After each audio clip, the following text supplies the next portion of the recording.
ponentes. Muchas gracias. Buenos días, bienvenidos y gracias por acompañarnos en esta mañana tan preciosa de primavera. En primer lugar, quiero excusar la ausencia de Ana Hidalgo, una de las ponentes que nos iban a acompañar esta mañana, pero que, a última hora nos ha comunicado que le era imposible asistir debido a los compromisos que tiene como primera teniente de alcalde del Ayuntamiento de París y también como candidata a la alcaldía al Ayuntamiento de París. Pero tenemos con nosotros un ponente que seguro que va a dar respuesta a muchas de las preguntas que nos podamos hacer.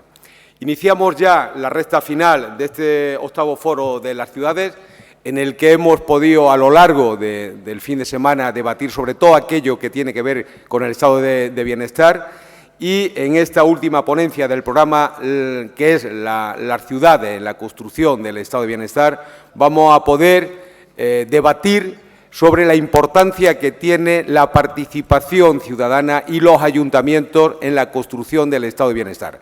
Para eso tenemos con nosotros a un municipalista convencido. Él ha sido alcalde de la ciudad de San Sebastián, Donostia, durante 20 años y, además de haber llevado a cabo una transformación extraordinaria en la ciudad de San Sebastián, es un perfecto conocedor de cómo desde los ayuntamientos se puede contribuir a la construcción del estado de bienestar. Odón Elorza es un compañero al que hace mucho tiempo que se ganó mi respeto, sobre todo por su ética, por su honestidad, por su lealtad, pero sobre todo por su compromiso con los ciudadanos. Os voy a contar una pequeña anécdota. Yo hace años que conozco a Odón y cómo empecé a seguir su trayectoria. Hace algo así como 20 años, a mí me impactó el carácter de este hombre, un hombre que vi a través de la imagen de televisión. Alguna vez lo he comentado con él y quizás se acuerde.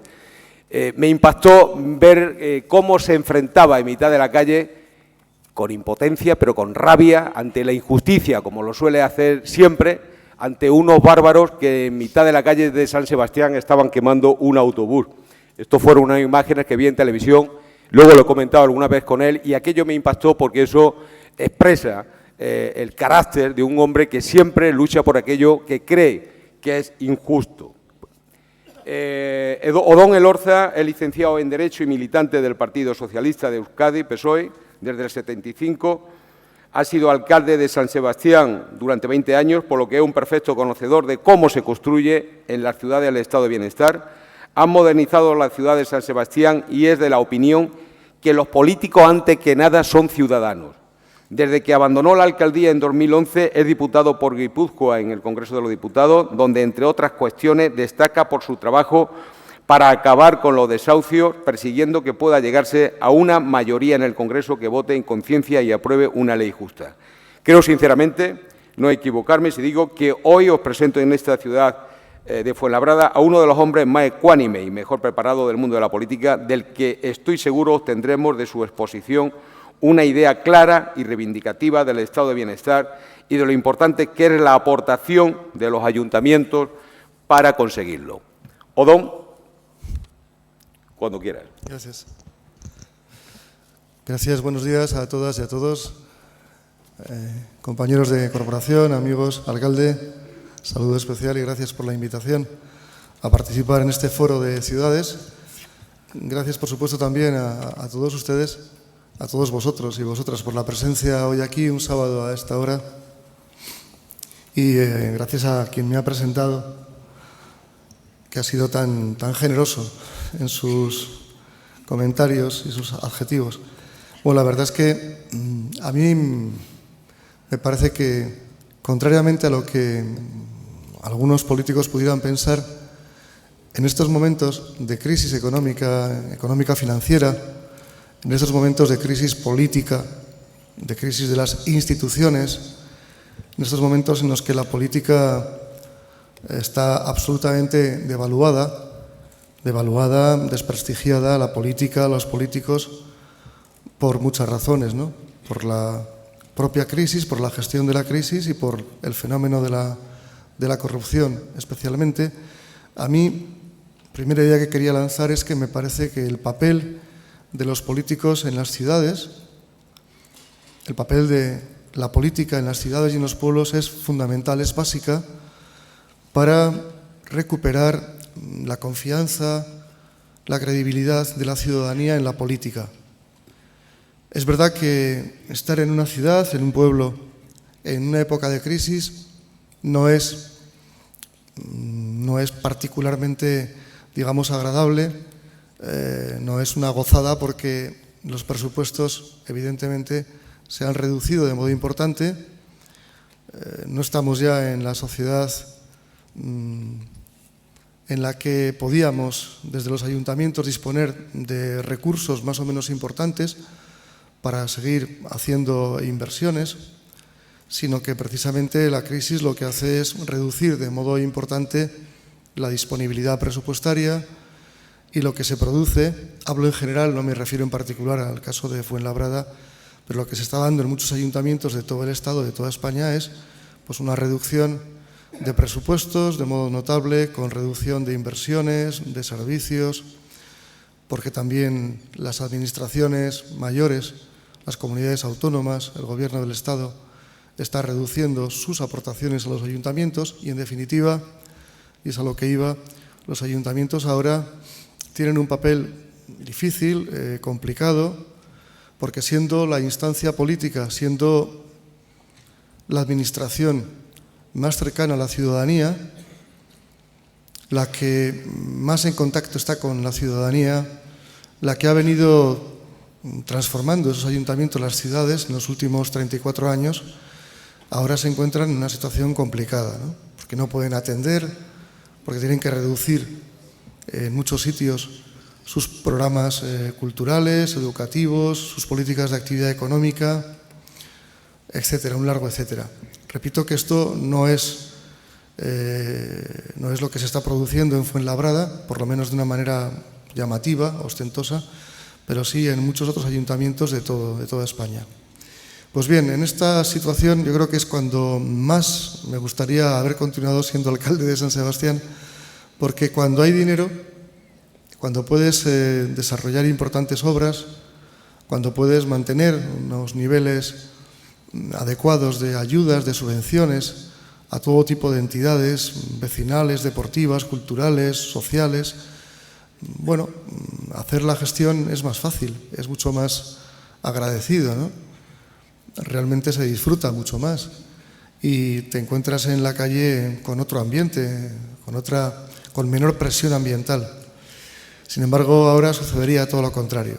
Pero bueno, yo con ello quiero animar fundamentalmente a quienes son gestores, hombres y mujeres de la vida municipal, en Fuenlabrada y en otros municipios, para que no pierdan en absoluto el ánimo, sino que entiendan que la crisis en las ciudades es no solamente una plaga con consecuencias importantes, como todos sabéis, una crisis que genera desempleo, pobreza, exclusión, incertidumbres, cabreos, recortes de servicios, etcétera, sino que la crisis en las ciudades es también o debe ser analizada como un reto y como una oportunidad.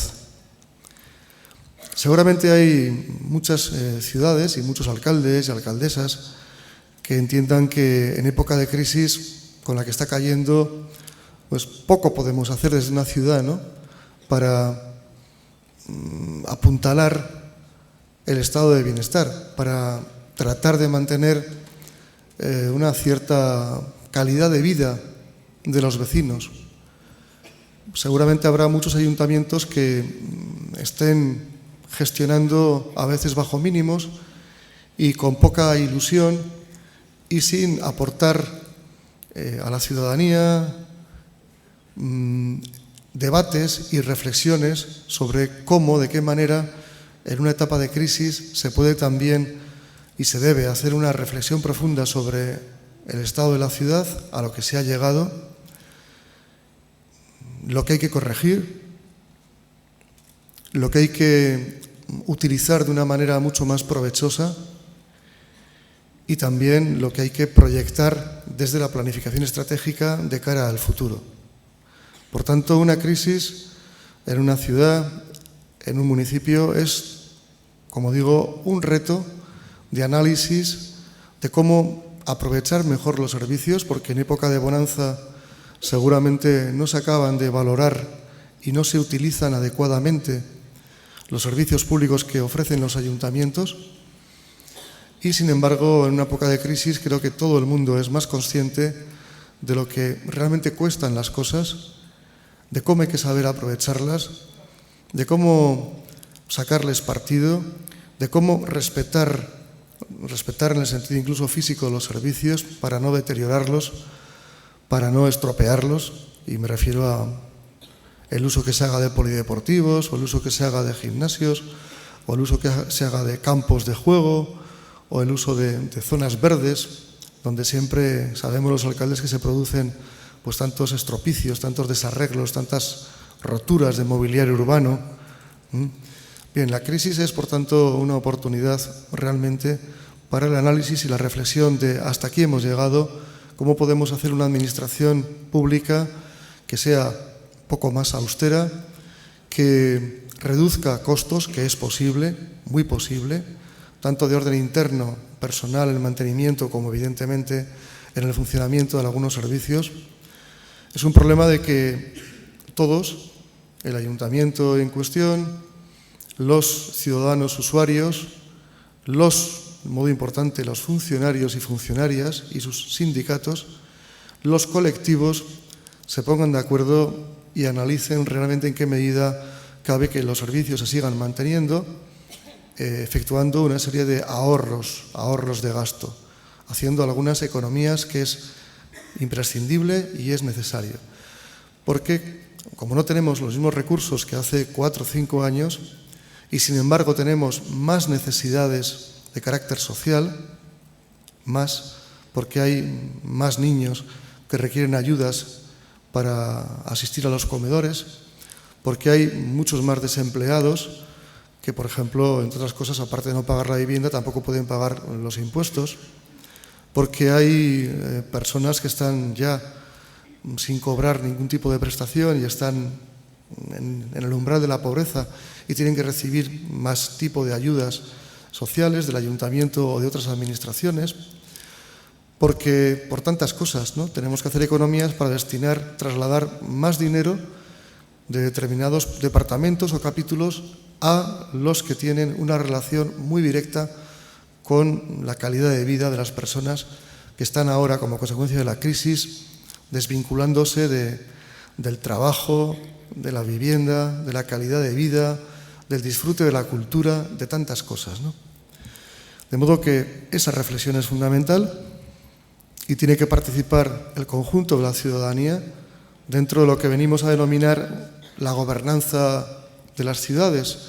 Y la gobernanza significa que una ciudad no es o no tiene que ser gobernada por las decisiones de su corporación, que evidentemente también, que no es cuestión de que el gobierno de la ciudad tome las decisiones de espaldas a la ciudadanía, de espaldas a la opinión de los colectivos, sino que esa gobernanza social implica todo un proceso de diálogo, de participación ciudadana, de creación de cauces de encuentro, de discusión del ayuntamiento y del gobierno municipal en particular con los colectivos, con las asociaciones que son realmente los que constituyen los nervios de una ciudad. De manera que esa reflexión tiene que ser colectiva para que la ciudadanía se sienta implicada en las medidas de austeridad, en los traslados de dineros de unos departamentos a otros, como he dicho repetidamente, en el mejor aprovechamiento de los servicios que una ciudad aporta a la ciudadanía. Servicios para su bienestar. Ya sabéis que bienestar, la traducción o la interpretación que tiene la palabra bienestar, según el diccionario de la Real Academia Española de la Lengua, bienestar es sinónimo de felicidad, de satisfacción. bienestar, eso es bienestar. Por tanto, en esta época que vivimos tan dura, la felicidad está muy en cuestión porque muchos proyectos de vida de millones de familias en toda España están desapareciendo, proyectos de vida de futuro, sobre todo si además pierdes injustamente la vivienda, si además estás a punto o has perdido el empleo, él, ella o los dos integrantes de la familia, y por tanto pues, el problema que se plantea es de una gran gravedad y el ayuntamiento como administración más cercana, más inmediata, a la que pones cara y ojos, nombre y apellido, es la que tiene que acudir en socorro de esas personas.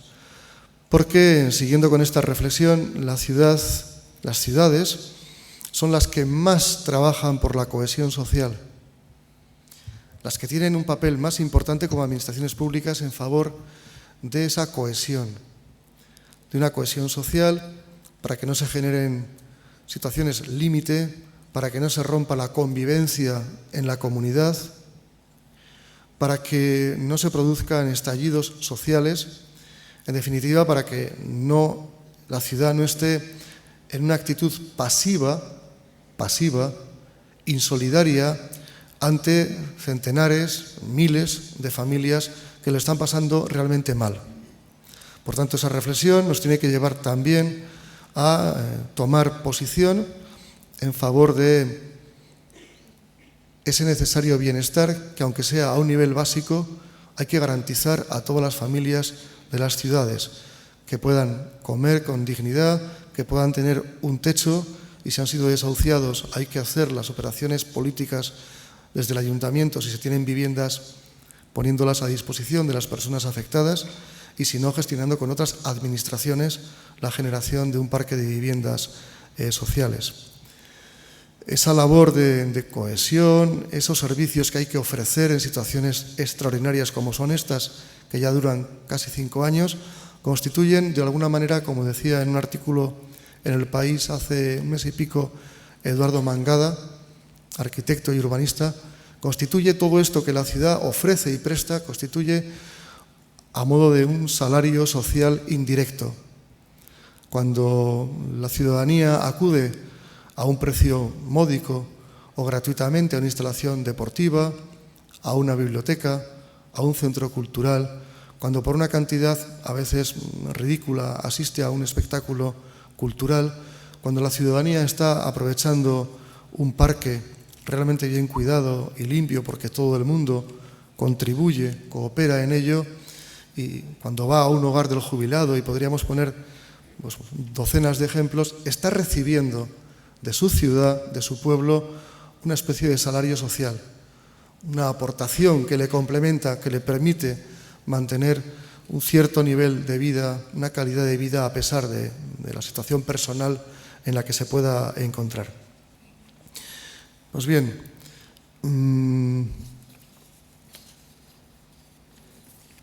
junto a las medidas de protección solidaria, que son básicas para que una ciudad sea una ciudad humana, humanitaria y solidaria, y ataque los problemas que está generando la crisis, se produce en consecuencia también una reflexión sobre cómo debe la ciudad abordar su futuro inmediato, bien para paliar la crisis, bien para que cuando la crisis vaya desapareciendo, que algún día ojalá desaparecerán, no sabemos si en todo o en parte, para qué vamos a engañarnos. Sin embargo, la ciudad tiene que ir pensando en cómo reactivar su economía, cómo ayudar al comercio local que se está cerrando en parte como consecuencia de la reducción sustancial del consumo o como consecuencia de la competencia cada vez mayor de las grandes superficies comerciales, cómo poder ayudar que algo se pueda hacer al pequeño empresario o al joven emprendedor que tiene una idea para montar un pequeño negocio, una oficina, un local. Todo ello debe formar parte de una nueva planificación estratégica, en definitiva de un nuevo plan estratégico, dado que no sirve los planes que muchas ciudades se han dado fuera de la crisis sino que hay que adaptar esos planes para una situación de normalidad a la realidad de unas ciudades que se ven sometidas a la crisis económico-financiera y a la crisis de miles y miles de familias. De modo que adaptar el plan estratégico significa ponerse también a trabajar, consultando, como es habitual aquí, y fuera es un buen ejemplo, a las entidades ciudadanas, a los colectivos, para fijar los nuevos objetivos, los nuevos retos de una ciudad en su plan estratégico que aspira a hacer frente, como digo, a la crisis y buscar nuevos yacimientos económicos, nuevas empresas, potenciar emprendedores, ayudar económicamente con un plan más ambicioso en becas a jóvenes estudiantes que, por otra parte, en sus universidades o por parte de la comunidad ven cómo precisamente el capítulo de becas y de ayudas se reduce y, además, por contra, las matrículas y determinados gastos suben o se incrementan. Y junto a esta labor que debe realizar la ciudad, en tercer lugar, sin duda, estaría también como eje o como reto importante el de la participación ciudadana. Por tanto, conocimiento del estado de la ciudad con la crisis, quién está sufriendo, cómo hay que ayudar, de qué manera hacemos un trasvase de partidas, dónde priorizamos el gasto. Segundo lugar, la reflexión de, bien, esto para ahora, pero no podemos perder de vista lo que la ciudad va a necesitar el año que viene y dentro de 3 y dentro de 5, teniendo en cuenta la crisis, teniendo en cuenta lo que otras ciudades en crisis están haciendo.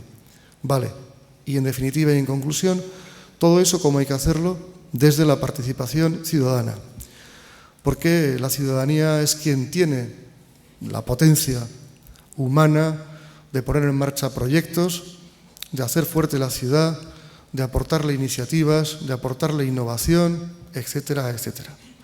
De modo que, antes lo decía de alguna manera, la gobernanza social implica que cualquier proceso de planificación estratégica de la ciudad ante la crisis tiene que venir acompañada de la implicación de grupos de trabajo, de consultas, de encuestas, etcétera, etcétera.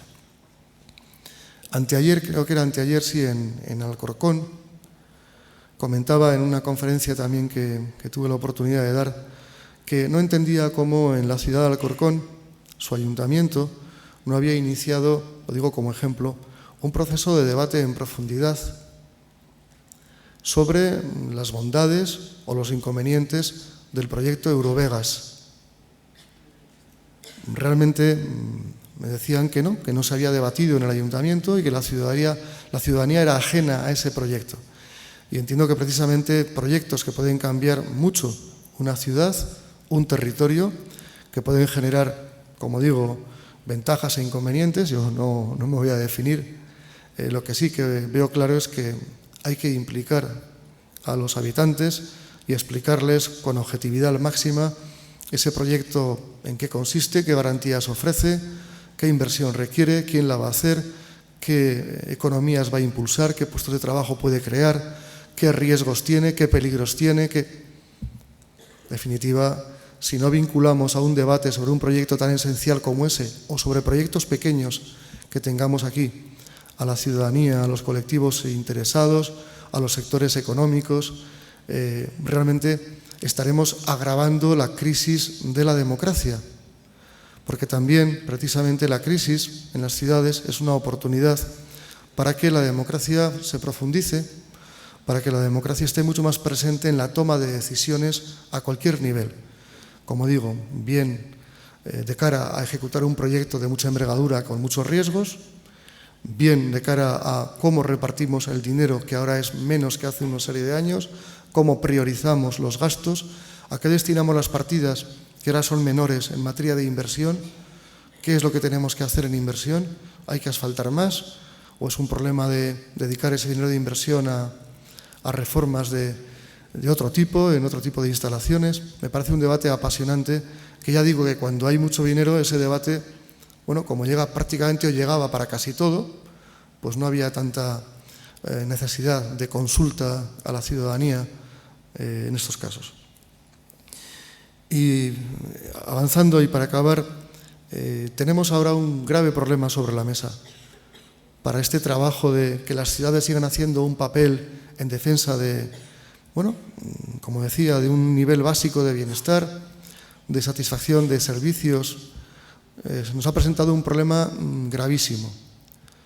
Y es que por parte del Gobierno del Partido Popular, en este caso el ministro señor Montoro, ha presentado hace un mes y medio, el 13 o 15 de febrero, presentó un anteproyecto de ley para la reforma de la administración local.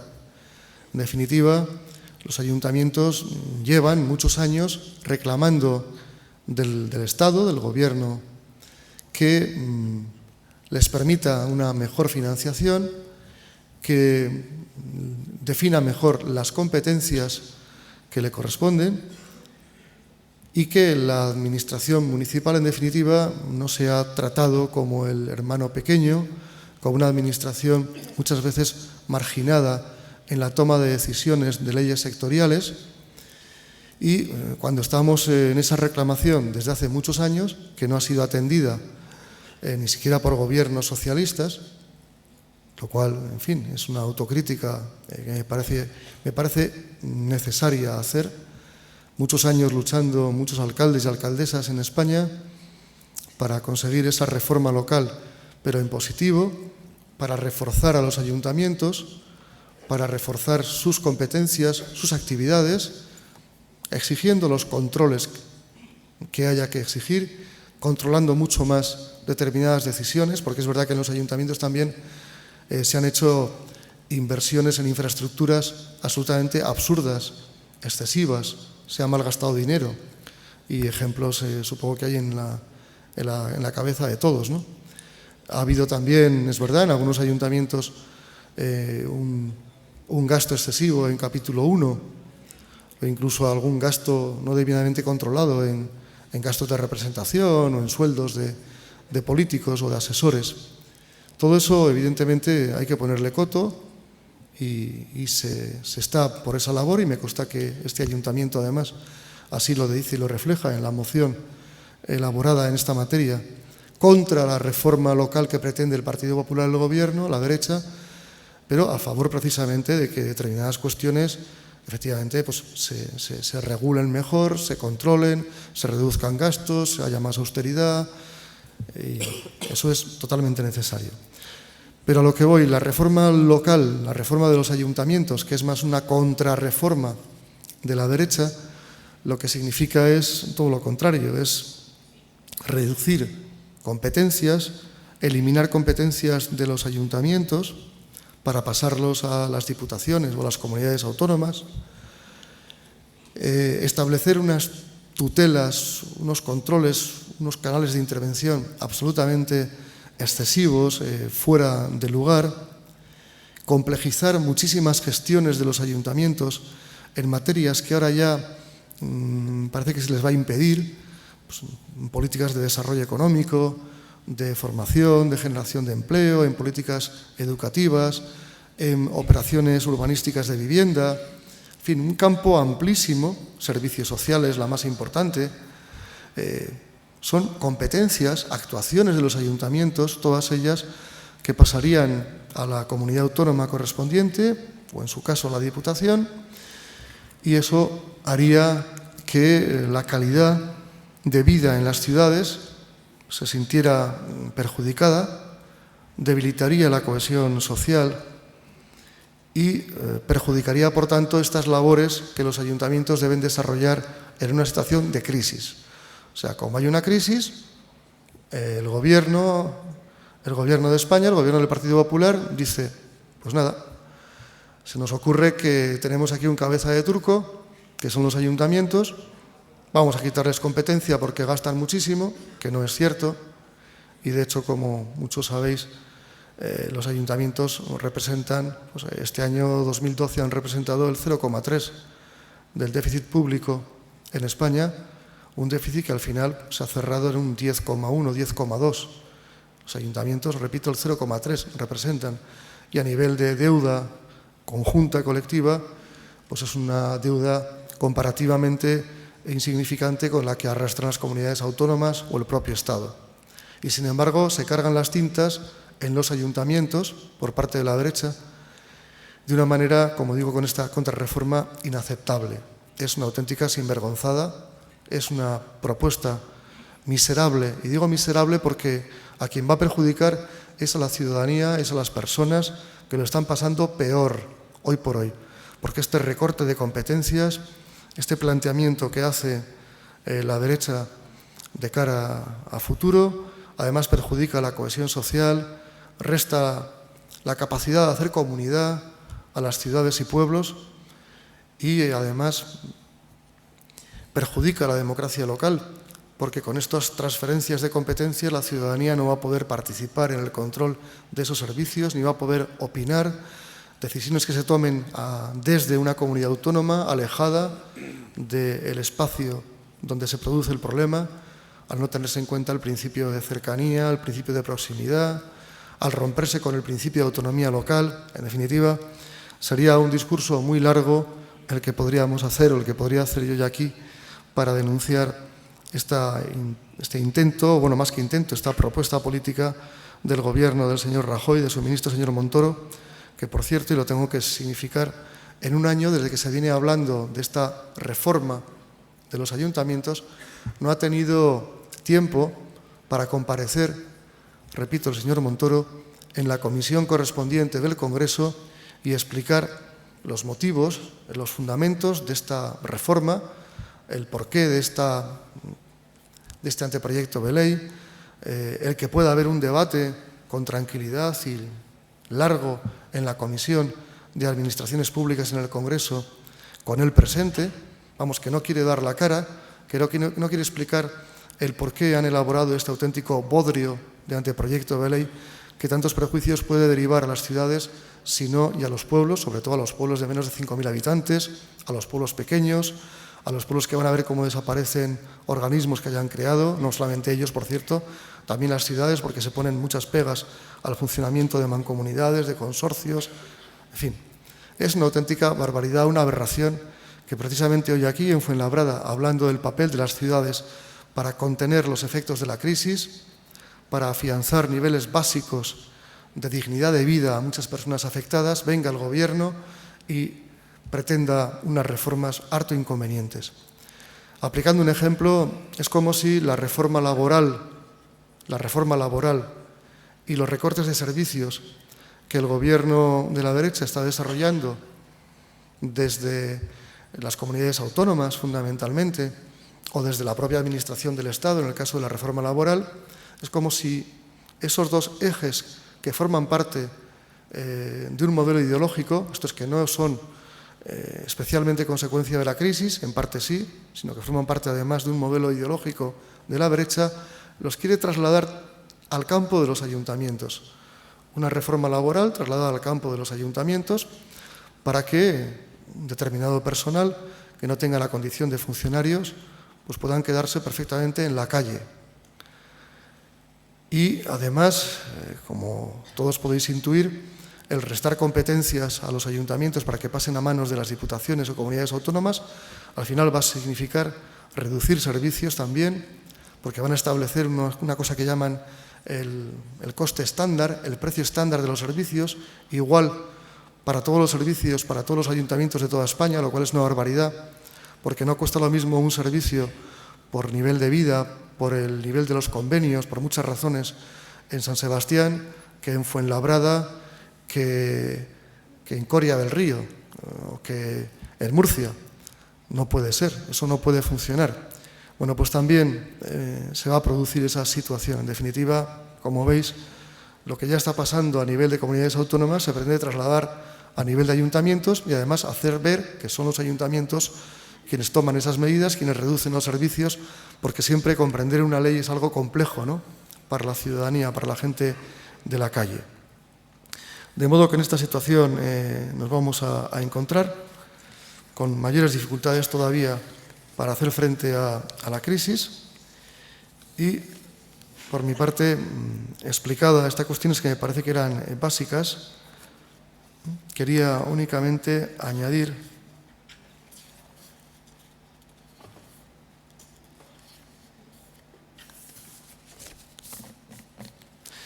Añadir, sí, por último, que el contrato ciudadano que se impone para hacer frente a la crisis, un contrato de la política, de las instituciones, con la ciudadanía, con los colectivos, con las organizaciones sociales, sindicales, etcétera, es un contrato social y, en este caso, ciudadano, cuando se lleva al terreno de las ciudades. Esto es que determinadas medidas o determinadas políticas en las ciudades que puedan suponer sacrificios, que puedan significar recortes justificados y explicados, ojalá las ciudades y los pueblos sean capaces de enmarcarlos dentro de un contrato ciudadano en la que ambas partes asumen obligaciones, asumen compromisos por encontrarse en una situación excepcional. Y la mejor manera es hablarlo, discutirlo e incluso, como digo, en ese contrato ciudadano con obligaciones bilaterales, aceptarlas por ambas partes. Me parece que eso resulta clave. Y una última consideración, entiendo que los trabajadores y trabajadoras de los ayuntamientos tienen un papel fundamental en conseguir reducir gastos, en conseguir optimizar la prestación de servicios, en conseguir que sin mayores dificultades haya traslados de personal de un departamento a otro. Yo recuerdo que en San Sebastián cuando salí, bueno, no salí, perdí. Yo no abandoné la alcaldía, sino que es que perdí las elecciones y por tanto me tuve que ir democráticamente, ¿no?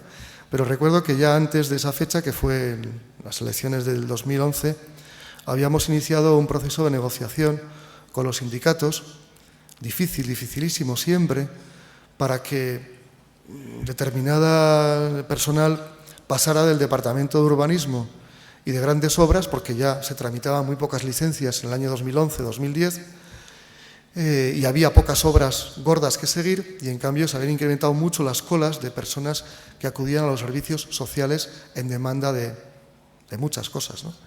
Y había que hacer un trasvase de personal, y había que hacer una ampliación de horario, y habría que modificar los horarios, que no podían ser ya en jornada continua, sino que tenían que ser jornada partida.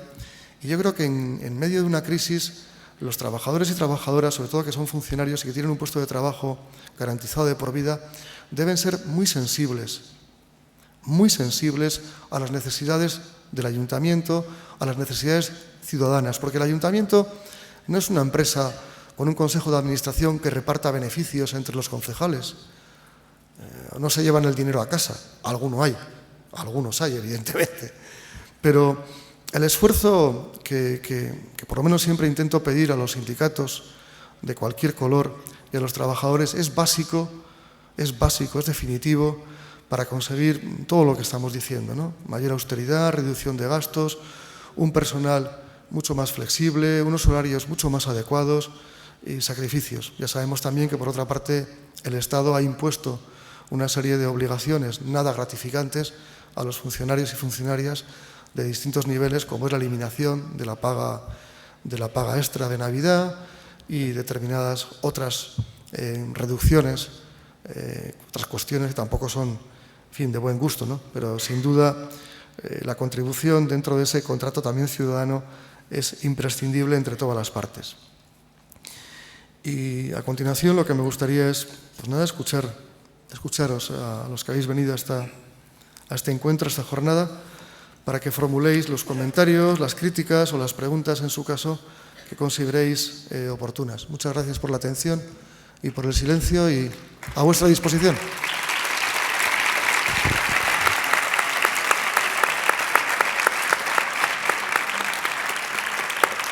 Muchas gracias, Odón.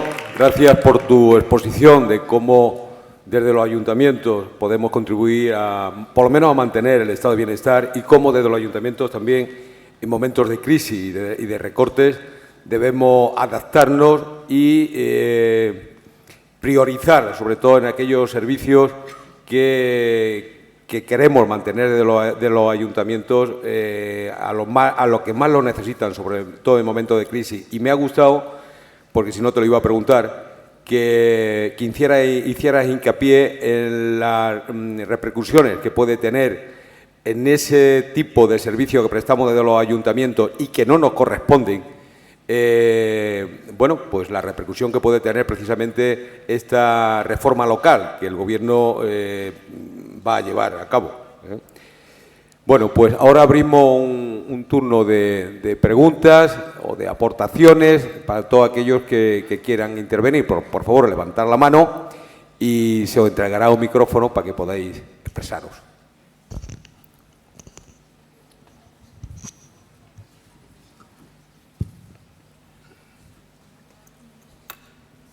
Bueno, buenos días y quería decir que, Odón, soy súper fan tuya desde que tenía 14 años y te vi por la televisión con lo del autobús y creo que a partir de ese momento y bueno, más experiencias cuando conocí al secretario del ayuntamiento de mi pueblo ya empecé a saber lo que quería ser de mayor. Y quería decirte un tema que es de los más interesantes para mí, que son los presupuestos participativos, que sé que a ti también te parece muy interesante que se pongan en marcha en los ayuntamientos. ¿Cuáles crees que pueden ser las claves para que un presupuesto participativo en un ayuntamiento pueda funcionar? ¿Y qué es lo que te puedes encontrar en contra al ponerlo en marcha? ¿O qué sectores de una ciudad, qué sectores sociales pueden ponerle trabas a que eso funcione? Muchas gracias.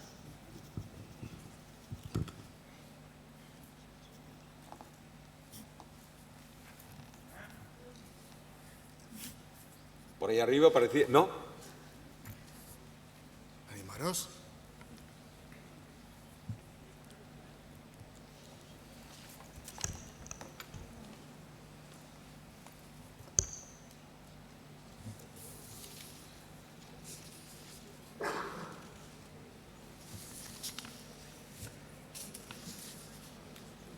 Bueno, yo creo que ha sido tan buena tu exposición que quizá haya quedado muy claro. Ah, allí hay una mano.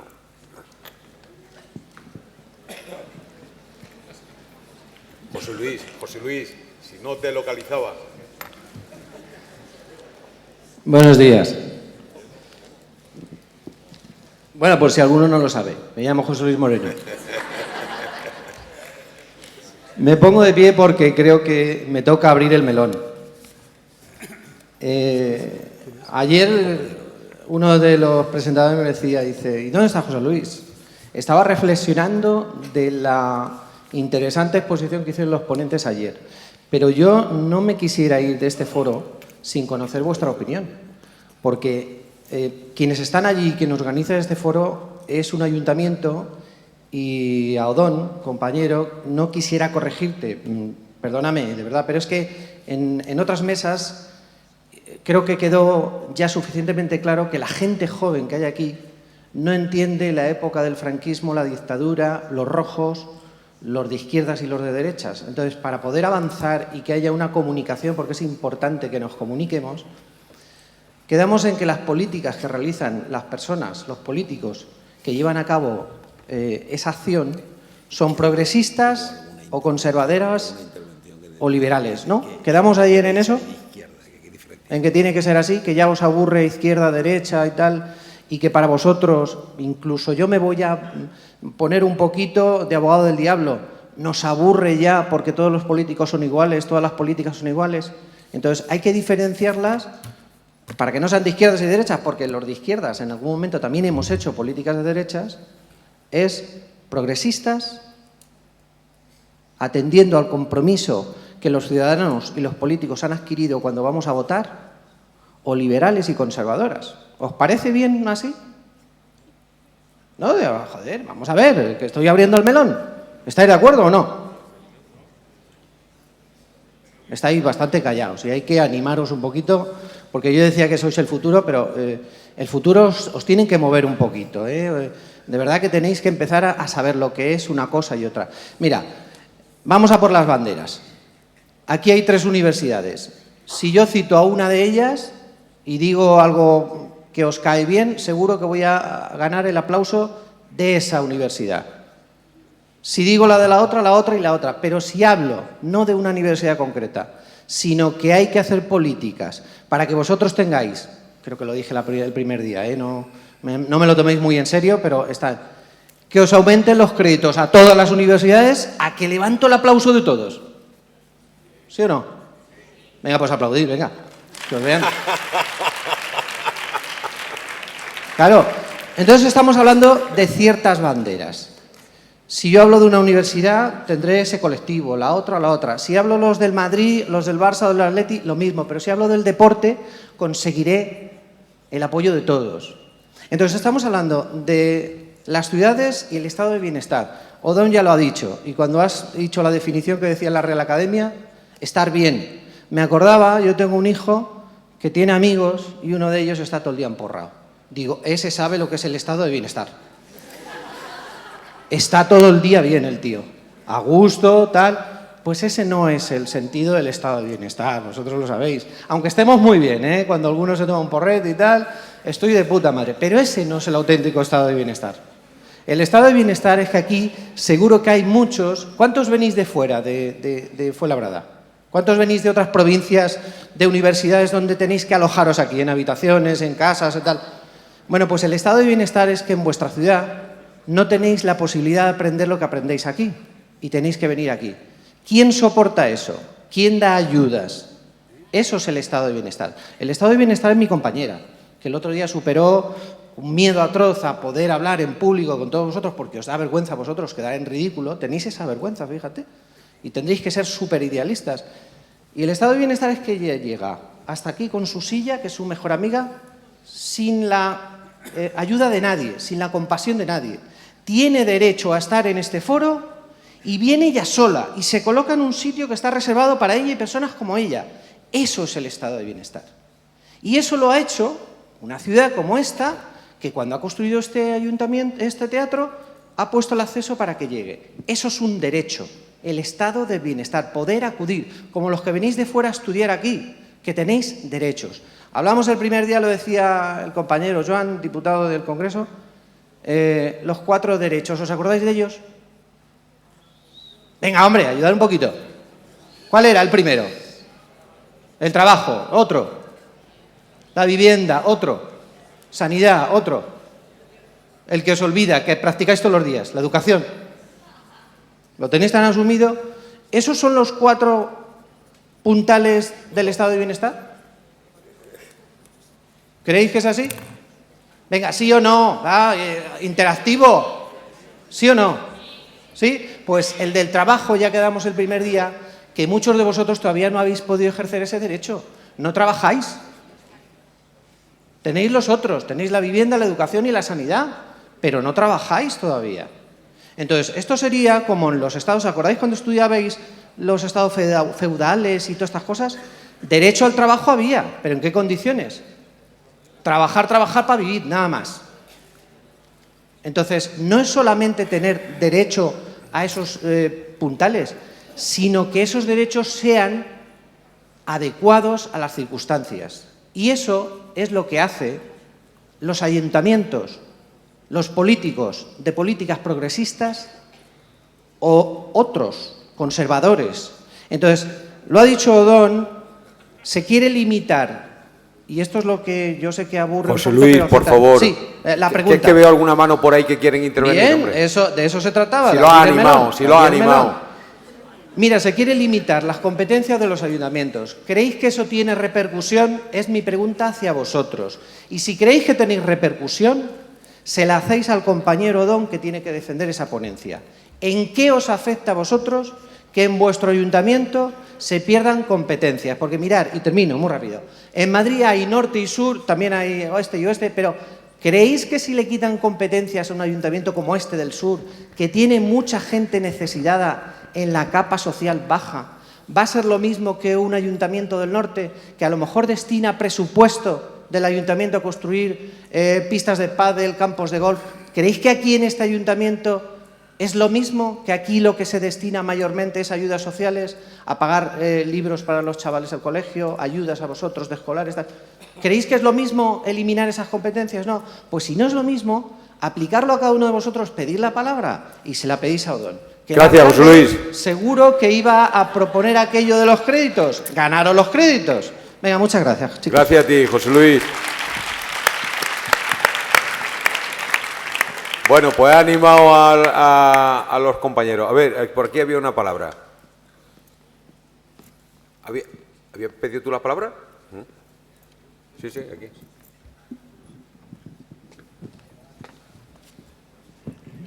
El foro de José Luis, vamos a llamar a esto. Hay una cuestión que yo quiero aprovechar con el don Elorza por la experiencia que ha tenido en la gestión.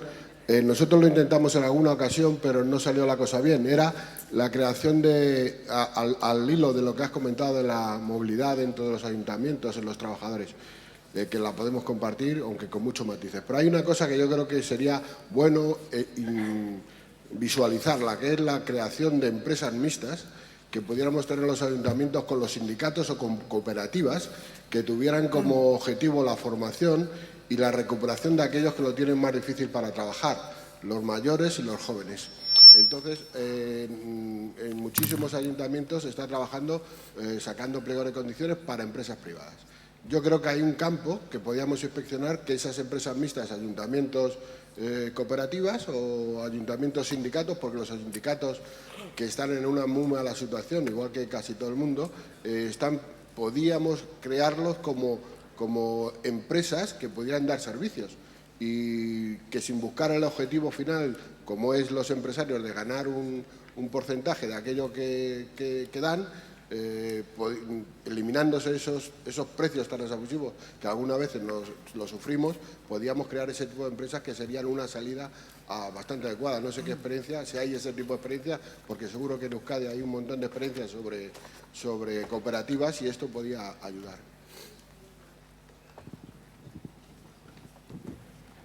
¿Había más preguntas por ahí?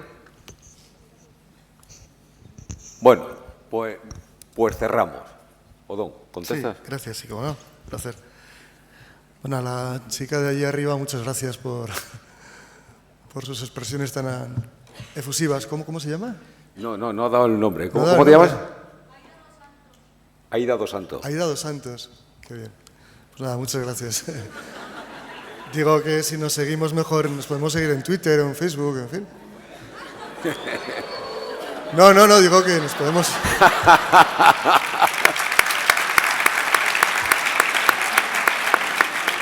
Es que es la manera de conseguir que determinados vicios dialécticos, vicios de expresión, esto de decir izquierda-derecha, cuando ya me ha corregido el compañero diciéndome que aquí esta izquierda y derecha no se entiende, es algo muy anticuado, muy viejo, ahora hay que hablar en otras claves. Bueno, pues yo creo que desde el lenguaje de las nuevas tecnologías y aprovechando las redes, seguro que yo personalmente aprendo todos los días. E intento siempre, cuando veo por ahí a alguien que aparece, y aunque me diga lo que sea, que no suele ser precisamente bonito, pues entro a su perfil mío, veo a ver quién es, tal, digo, joder, vale.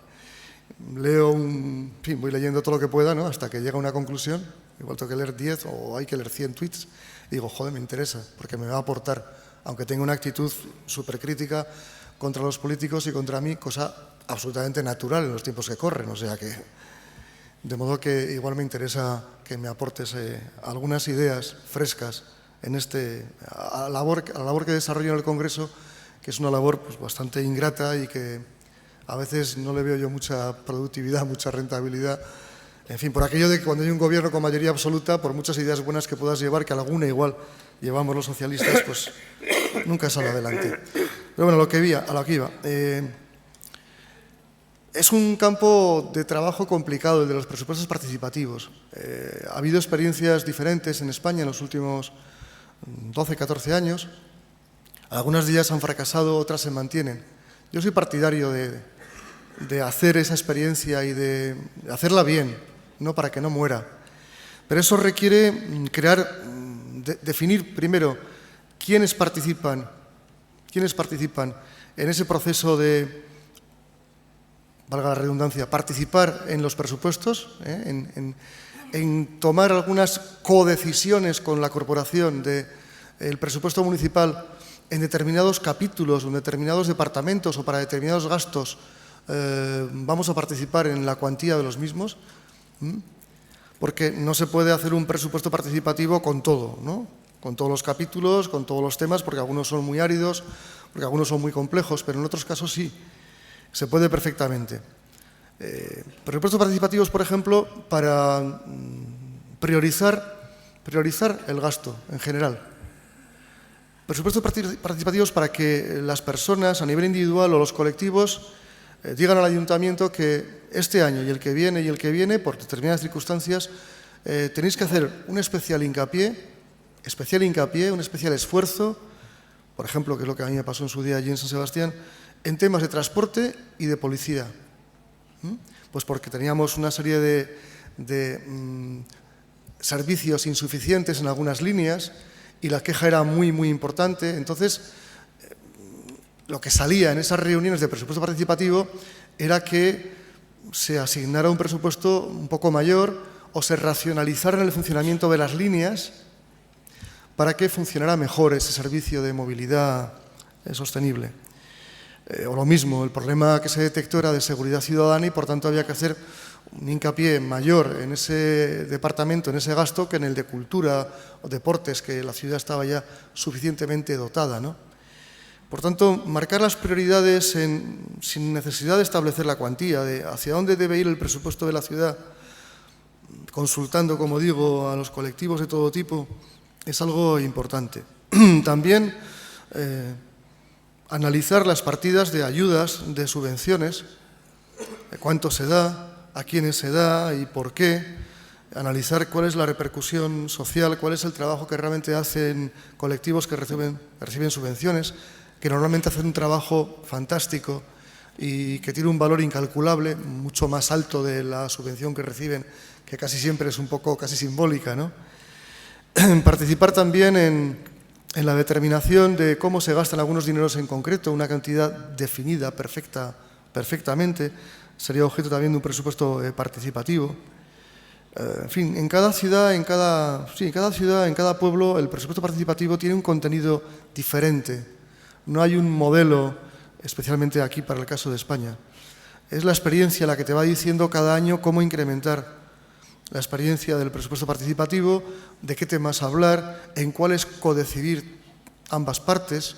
Es todo un aprendizaje que se realiza caminando, andando año a año, hablando siempre con la verdad por delante por parte de la Administración, no ocultando datos y sí también diciendo que, oye, esta partida, pues realmente, en fin, se puede tocar algo si queréis, pero hay cosas que de antemano parecen difíciles. Por último, se me olvidaba, también entiendo que dentro del proceso de participación, porque tiene una incidencia clave en los presupuestos, debiera discutirse, y ese es el gran reto que tenemos en España en los ayuntamientos, es el debate sobre las políticas fiscales.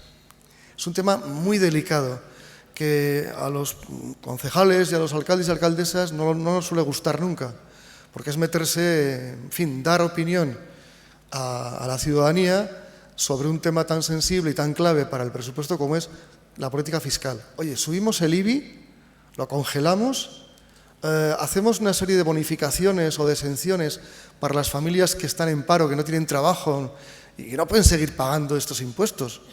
Entonces, o hacemos una política especial en materia de transporte o hacemos un bono especial o no cobramos determinados servicios básicos para los hijos de los parados con un control efectivo sobre la condición de parado de esa mujer, de ese hombre. Pero sí creo que el gran reto que tenemos en este país es abrir el debate de presupuestos participativos a los temas de ingresos, no solamente hablar de gastos, sino también de ingresos. Y los ingresos a discutir son los ingresos fiscales. Y es un tema delicado que normalmente al concejal o a la concejala de Hacienda, en mi ciudad siempre hubo una mujer concejala de Hacienda, distintas, pero siempre una mujer, que lo hacían maravillosamente, pero sé que les enervaba, que les ponía muy nerviosos que se pusiera a discutir con ella y con el director financiero los colectivos ciudadanos, porque son temas a veces muy complicados de entender, ¿no? Las estructuras de los impuestos y por qué es así y por qué es asado. Pero ese es el gran reto que tenemos, de verdad, en ese campo de la participación. Lo mismo que también hacer un proceso muy abierto para actualizar el plan estratégico. Claro, yo antes he empezado a hablar de plan estratégico y seguramente muchos de los presentes, si son jóvenes estudiantes, no sabrán con exactitud qué es eso y qué papel tan importante supone para el desarrollo de una ciudad, ¿no? Pues, definir la estrategia de qué ciudad queremos, de aquí a 10 años, qué tenemos que hacer para que la ciudad tenga una mayor potencia económica, si la ciudad tiene que tener más viviendas o ya basta de viviendas de construir, si la ciudad tiene que hacer un esfuerzo en materias de innovación, si la ciudad tiene que hacer un esfuerzo en definir debilidades y fortalezas, definir lo que la ciudad no tiene, carece, qué hay que priorizar y marcar un plan estratégico a seguir por el ayuntamiento y por todos los organismos de la ciudad en esa especie que decía antes de contrato ciudadano pactado, ¿no? Es un plan estratégico decisivo que también hay que hacerlo precisamente en época de crisis, y que es lo que muchos políticos no comparten. En época de crisis vamos a gestionar, entre comillas, la miseria y dejémonos de pensar que esta ciudad dentro de 5 años o de 10 o de 15, ¿qué pueda ser? Ya veremos, porque todo está dependiendo de la coyuntura de la economía internacional. Es un error. En la segunda cuestión, en la intervención del compañero dinamizador, pues tiene razón, ¿no? Hay determinados conceptos que sonarán a caducos o que no se entienden. Lo que pasa que, vais a disculpar, en fin, confianza, yo cada vez me siento más de izquierdas. Parece un contrasentido, o puede parecer un contrasentido, pero con la que está cayendo, con lo que estamos viendo día a día, y lo vemos todos nosotros, yo también como político, porque no soy clase política. Cada vez que oigo la palabra clase política me altero. Soy de clase política, parece que suena eso, ¿no? A castas, a privilegios, a una clase especial que tiene otro tipo de vida, otro tipo de tratamiento, otro tipo de privilegios.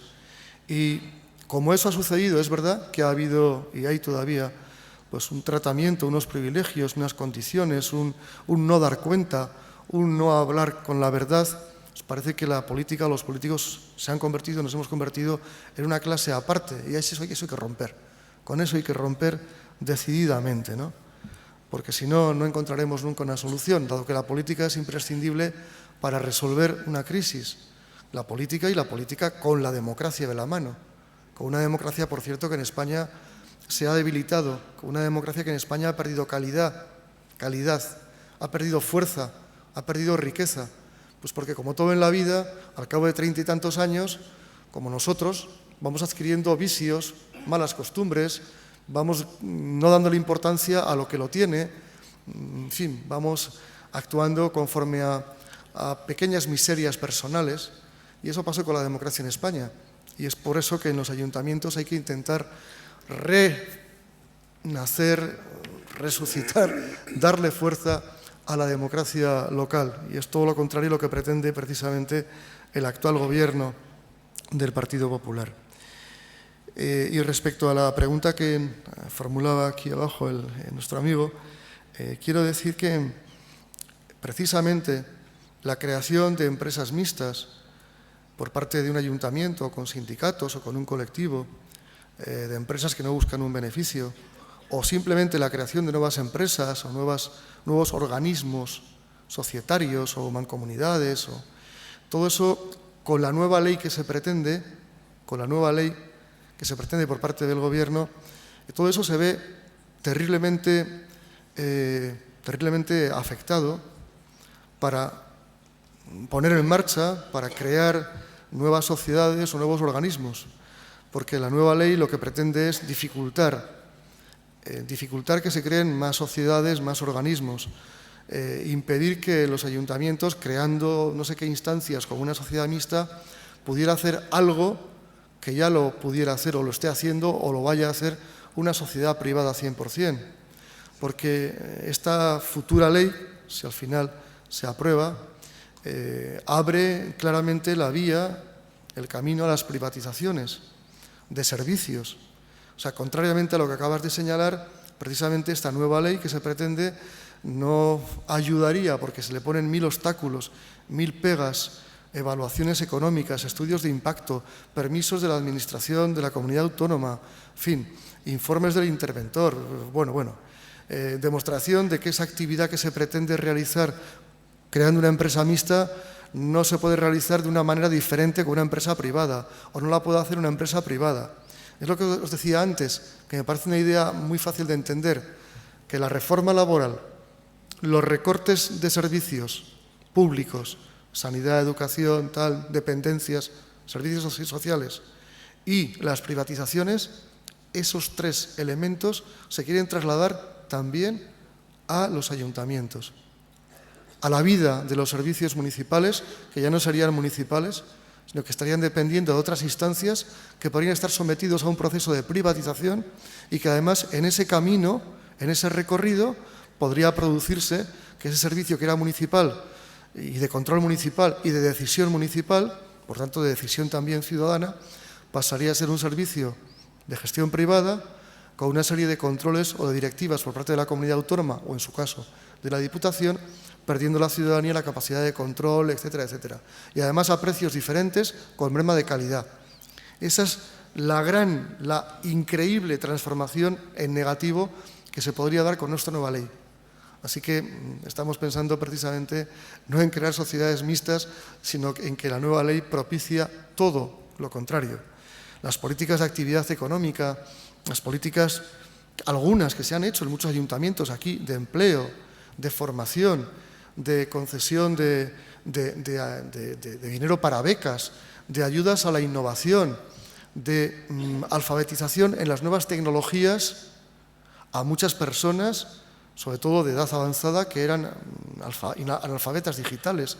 Un montón de labores que el ayuntamiento ha venido realizando y que aún en parte continúa, todo eso se verá impedido o dificultado por parte de la nueva ley, por decir que no le corresponde, que eso es una duplicidad, una duplicidad de funciones, que esto lo tienen que hacer otro tipo de administraciones, con lo cual condenarán a los ayuntamientos a hacer una administración pequeñita, residual, periférica, no se la toma en serio, reducirá su aporte, su volumen económico. Todo eso es lo que terriblemente está en camino en esta España de la crisis, de la recesión. De modo que está hecha la advertencia y todos los que nos sentimos munícipes y todos los que sois alcaldes, concejales, alcaldesas, estamos todos en esa batalla. Yo he estado 20 años de alcalde y nada en política es tan gratificante, nada en política y tan transparente y tan maravilloso como la vida en los ayuntamientos, como la gestión municipal. Nada, absolutamente.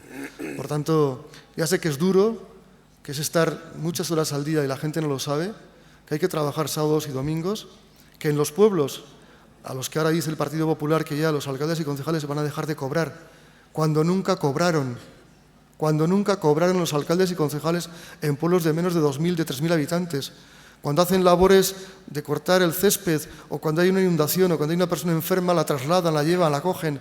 Esas gentes que se dedican a la política en los pueblos no han cobrado nunca y el Partido Popular quiere dar la impresión de que con esta ley también, a partir de ahora, toda esa gente no va a cobrar, esos y otros en ciudades, ¿no? Están haciendo de los ayuntamientos una especie de cabeza de turco, como si fuéramos los ayuntamientos, y perdón que me incluya, los que hemos provocado el déficit público, los que hemos provocado, en fin, que haya instalaciones que no se usan, aeropuertos, o que se hayan hecho ciudades de la ciencia o la ciudad de la cultura de Santiago, en fin.